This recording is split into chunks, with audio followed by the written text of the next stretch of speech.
ஆனால் கோவையில நிகழ்ச்சிக்கு அனுமதி மறுக்கப்பட்டது. அப்புறம் நீதிமன்றம் போய் அனுமதி வாங்கிட்டு வந்தாங்க. மறுபடியும் நம்முடைய ஐயா பெஸ்ட் ராமசாமி ஐயா அவர்களுக்கு நன்றிகளை இந்த நேரத்தில் நான் தெரிவித்துக் கொள்கின்றேன். காரணம், ஐயா ஒரு மூத்த அரசியல்வாதி, தமிழகத்தினுடைய வளர்ச்சியை பார்த்திருக்காங்க. ஒரு பெரிய தொழிலதிபராக திருப்பூருடைய வளர்ச்சிக்கு துணை இருந்திருக்கிறாங்க. கட்சியின் மூலமாக கொங்கு நாட்டினுடைய வளர்ச்சிக்கு துணை இருந்திருக்கிறாங்க. இன்னைக்கு ஐயா எல்லா சாதக பாதகையும் பார்த்துவிட்டு 2024 மோடி அவர்கள் வருவது மட்டும்தான் இந்தியாவுடைய வளர்ச்சிக்கு சரியாக இருக்கும் என்கின்ற நிலைப்பாடு எடுத்திருக்கிறாங்க.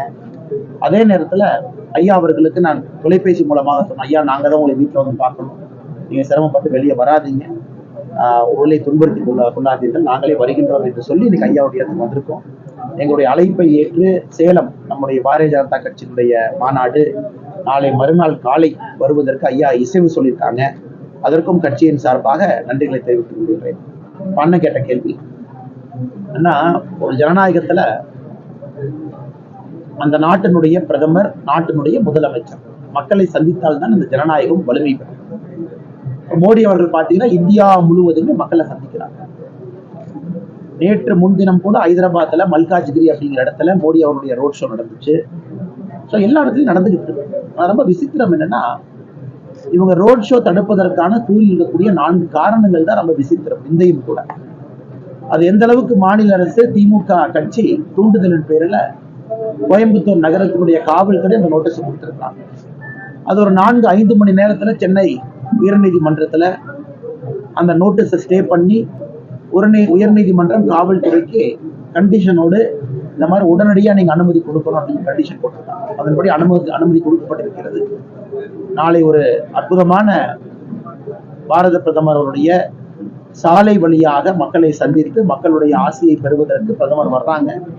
ஒரு சரித்திர நிகழ்வாக நாளை கோயம்புத்தூர்ல இருக்கும். சாயங்காலம் 5 மணிக்கு மேல அது ஆரம்பிக்குது. நம்முடைய பொதுமக்கள் எல்லோரும் உற்சாகத்தோடு பங்கேற்பார்கள். காரணம், நாங்கள் கேட்பது நீங்கள் எல்லாம் மோடி அவர்களுக்கு ஆசீர்வாதம் கொடுங்கன்னா கேட்கிறோம்.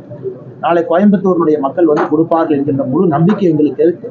நாளை ஒரு சரித்திர நிகழ்வாக கூட்டணி பேச்சுவார்த்தை ஜெனரலா கூட்டணி பேச்சுவார்த்தை பத்தி நான் பேசுறதுல தனி குழு இருக்காங்க, அதற்கான தனி டீம் போட்டிருக்கோம். அதெல்லாம் அப்பப்ப ஒரு கட்சியை பத்தி நான் சொல்ல விரும்பல. எல்லாம் முடிவுறும் நேரத்துல உங்கள்கிட்ட சொல்லணும். திருப்பூர்ல போதை சாக்லேட், போதை ஊசி, போதை மாத்திரை ரொம்ப சர்வசாதாரணமா கிடைக்கும் சொல்லிட்டு குற்றச்சாட்டுகள் அதிகமா உண்மைதானே? நீங்க சொல்ற கருத்தை நான் ஏத்துக்கிறேன். தமிழ்நாடு முழுவதும் அதிகமாக இருக்கு. குறிப்பாக நகர்ப்புற பகுதி, அதுவும் குறிப்பாக திருப்பூர் போன்ற பகுதியில காமன் கம்ப்ளைண்ட் போதை சாக்லேட்டு, ஊசி, அது எல்லாமே பாத்தீங்கன்னா இன்னைக்கு ரொம்ப அதிகமா இருக்கு.